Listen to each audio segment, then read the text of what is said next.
Welcome to Digital Shoptalk. We are back in action. The focus of this week, we're going to have some guests coming up, but going to get right into it. A lot of big conferences. Springtime is in the air, and springtime brings about really industry conferences from the biggest players. So Google, Facebook, Microsoft, Apple's Worldwide Developer Conference is coming up here soon. We just wanted to kind of hit on some of the things and the announcements that were made across each of these industry conferences because there's big changes coming in our business. So starting right off the top, with the giant themselves, Google, I think the thing, they released a list, we'll put a link up to it in addition to this, but at the Google I.O. this year, roughly 100 announcements just from Google I.O. in terms of all the things that they're doing from AI to Android.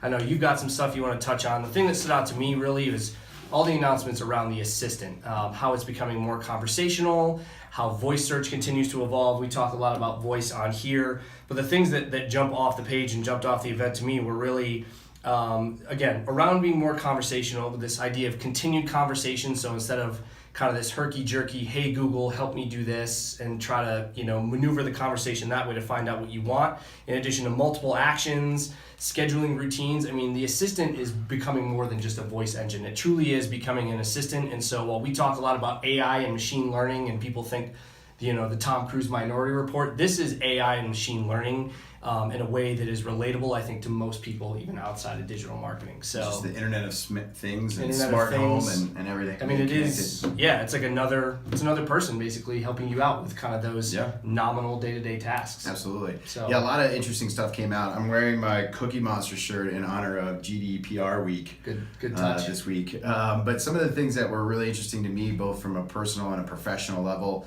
the smart compose for email. Right. Gmail can now kind of understand what you're writing and actually not just write quick replies, but full sentences, full paragraphs. So talk about taking out the personalization aspect of our interpersonal communication. Google saying, I know what you're going to say, I'll say it for you. Borders a little bit on the creepy level. Yes. One of the things that's really cool is they are now offering machine learning kits for some of their open APIs. So basically you can download a machine learning kit that can help you interact with their API and help really take a lot of advantage of it. So very cool that they're offering that as an open source. Another piece that's pretty amazing is Google Lens. You mentioned Minority Report. This is Minority Report. This is looking through your world around you through Google Lens, and they'll be able to provide you different information about your world. Right. Obviously, some key implications for us as marketers, like how could we potentially leverage that moving forward? Right. Is something we want to take advantage of. And just on a feel-good one, I thought that the better closed captioning, the better be able to, let's say Josh and I both start talking at the same time right now. Typically, you can't. Right. Typically, you can't. From a closed captioning standpoint, it's really hard to distinguish who's saying what.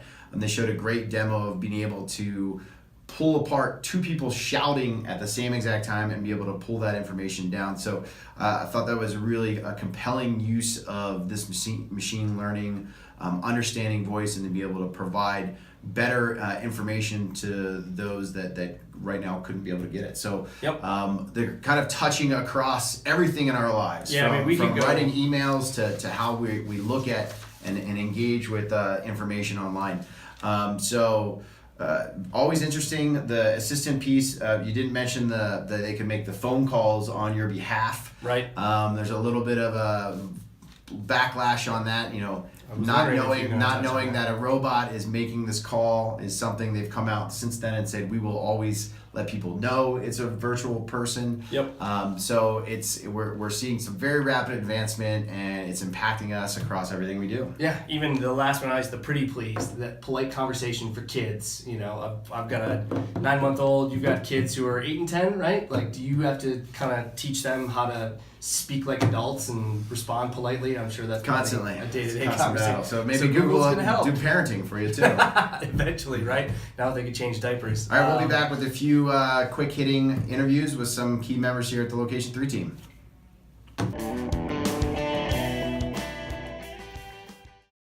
Awesome, welcome back. We've got Tom Lynch. He has been a guest of ours before. He knows everything local. And wanted to touch base specifically still on the Google topic, but really wanted to talk about your takeaways from the developer conference as it pertains to the local world? Yeah, a lot of stuff happened on the local front, a lot of exciting stuff, aside from the creepy personal assistant stuff that everyone's talking about, and the AI monitoring of your phones, which is also very creepy. But the For You functionality was really exciting, and I think it's really in line with what Facebook has done with their local app. Right. They don't quite have the local users using Facebook for that type of functionality as Google does. Right. So this will have a much higher impact. Your Match, that functionality is really kind of a Yelp killer.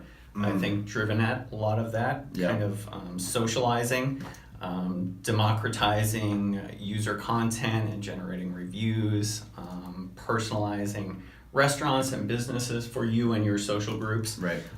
Really exciting stuff around that. Street View and Maps showing virtual signs popping up within Google Lens. That really gets us a lot closer to that Minority Report vision. Third mention. Oh, really? Yeah. If you haven't watched it, watch it. That's great. Actually, a dark movie. But The great ending, though. yeah, and really just insightful for the future of marketing. How long ago it was? 2002. Right. Yeah, it was brilliant. Time travelers. The difference between that, where those ad messages are coming up through like holograms and stuff, whereas this is through Google Lens. Right. And you're highlighting your phone and saying, where is that restaurant? I've never been there before. You go in the corner of a building and it pops up and you're like, oh, it's in that building. If only they had some glasses you could wear for that. If only they should try something like that. Maybe make them out of cardboard for starters. Right. I don't know. But that's really exciting. And then I do like, it's kind of hokey, but I like the idea of the little helpful guide, popping up in saying, hey, no, this way, go It's this like way. Clippy. It's like Microsoft Word. Clippy, yeah, it is, and that did really well. Right. But I don't know, all the integrations with Google Lens, and Google Lens being integrated in a lot more devices now. Right. They took a lot of shots at Apple, I think. I was just about to ask, is Google Lens available on Apple devices? No, I don't think it is. I don't think it was on the list. Right. That wouldn't make sense. Just either. get left behind, Yeah. I guess. Yeah, but a lot of good stuff for local. Awesome. Yeah. Thanks, Tom. Yeah. We've got with us now David Kelly. He is our director of product here at Location3, really heavily involved in our local act product.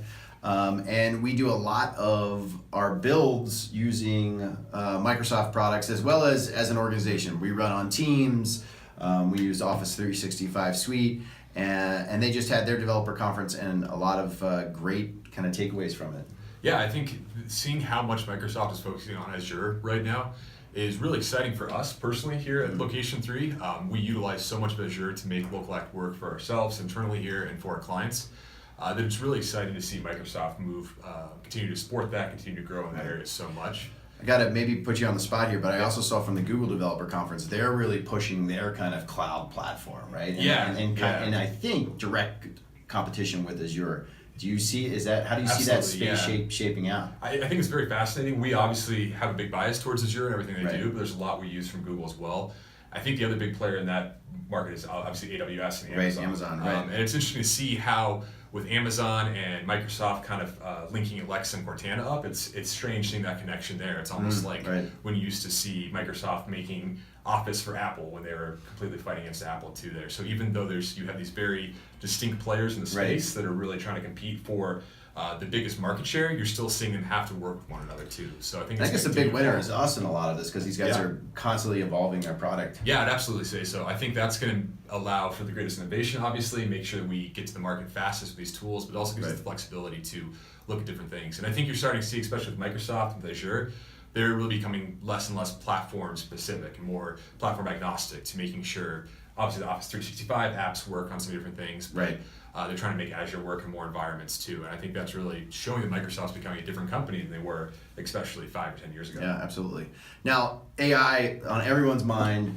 What's kind of Microsoft's approach to that right now? Yeah, no, I think that's it's fascinating because I think when you talk AI to a lot of developers, you get two reactions. One, you either get them really excited about it, or two, sometimes people think it's a little bit buzzwordy and they don't really think that something's happening. But I think with what we saw with Microsoft's recent announcements, the features they're building to Azure, the options there, combined with what we see with MLKit and Google too, I think you're starting to see some of these machine learning, some of these AI platforms actually become functionable and usable in these developer consoles and make these systems available to people. I think that's going to lead to the most tangible transformation of how we think about AI.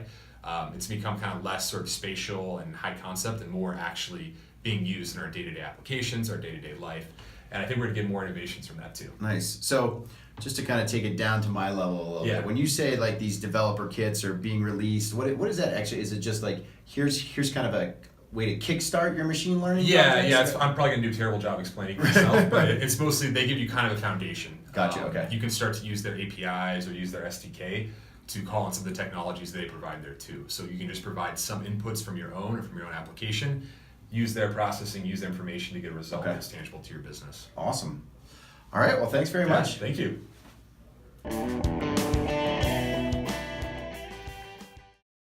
All right, back again with another guest. We've got Brooke Renzelman, our Director of Paid Media here. Facebook, again, Facebook's developer conference just took place.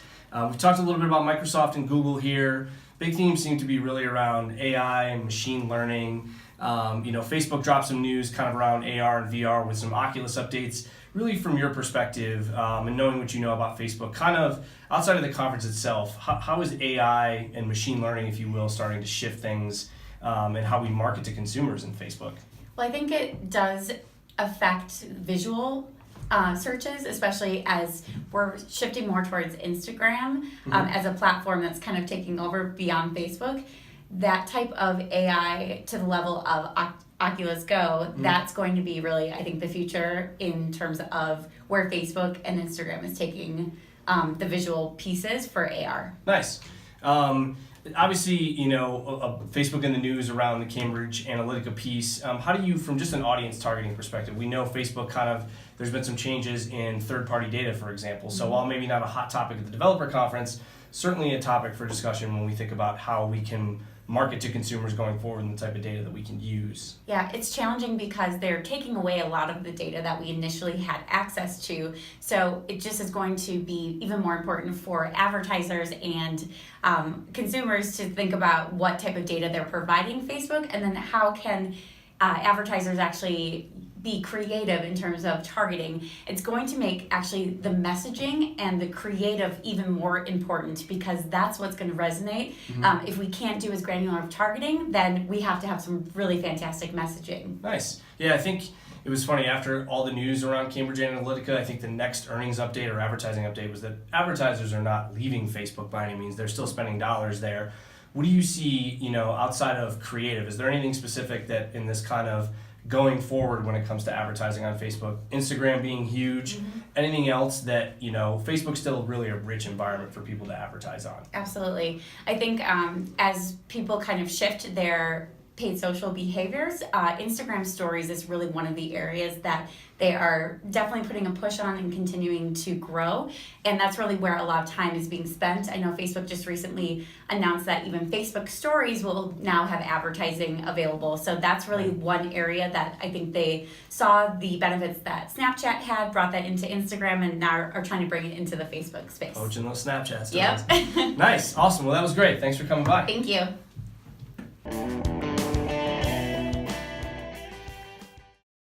All right, well, that was a lot of information in a short time. Love this time of year because it really gets us amped up. Everybody kind of comes out and says, this is what we're doing next. Right. And it kind of allows us to take stock here at Location3 and be like, we were just figuring out what was going on now, and now we got all this other stuff we got to figure out. Right.